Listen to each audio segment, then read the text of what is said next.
Now going across to United States, the mass shooting that killed 19 children in Texas sent shockwaves across the world. It brought America's gun laws and gun culture back into focus. The US has the highest firearm death rate among high-income countries. And why is that? It is because US gun laws are the most relaxed in the world. Every state in the US has different gun laws.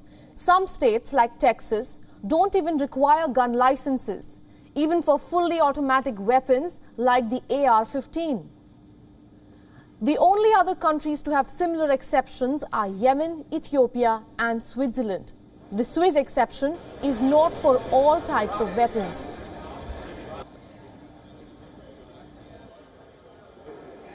Automatic weapons are banned for all Swiss civilians, but that's not the case in the US. In America, usually only a federal background check is required for a sale, unless it's a private sale. A friend or family member or even anyone online can sell guns without a background check. So how does it compare to gun laws across the globe? Well, let's start with the United Kingdom. The UK has very strict gun laws. The handguns in general are banned. Military-style weapons such as the AR-15 used in the school are strictly prohibited. The other types of firearm, there is a strict procedure. First, a person must give a good reason to want to buy a gun. That means a job requirement or sport. Self-defense is not considered a good reason. A gun license is required and must be renewed every 5 years.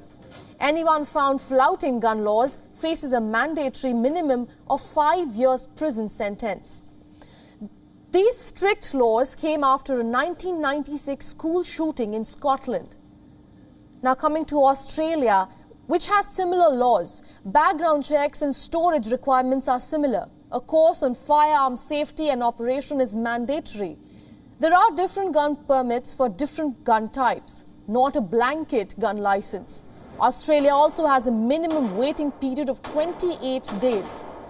Australia's laws came in response to a mass shooting in Tasmania in April of 1996. Canada too banned most firearms in 1998, but people who had registered the weapons before the ban were allowed to keep them.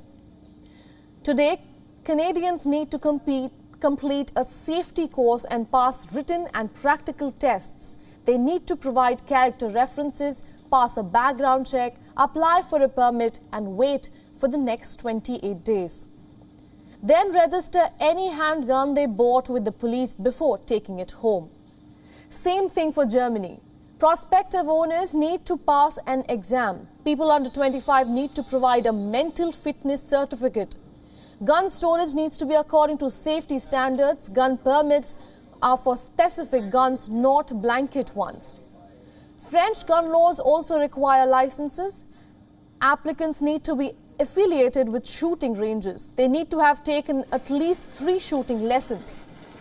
They need to have a medical certificate. Gun licenses need to be renewed every 5 years. Now in 2019, the firearm deaths per 100,000 people in the US was 4,116. That same year, the rate in Japan was 0.016. The UK was 0.039, Australia 0.177, France 0.315 and Germany at 0.083.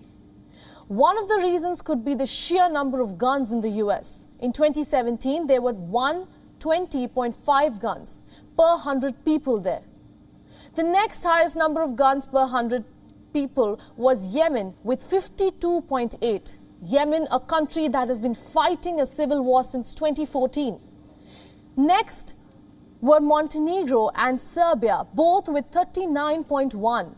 These countries are in historically volatile Balkan countries.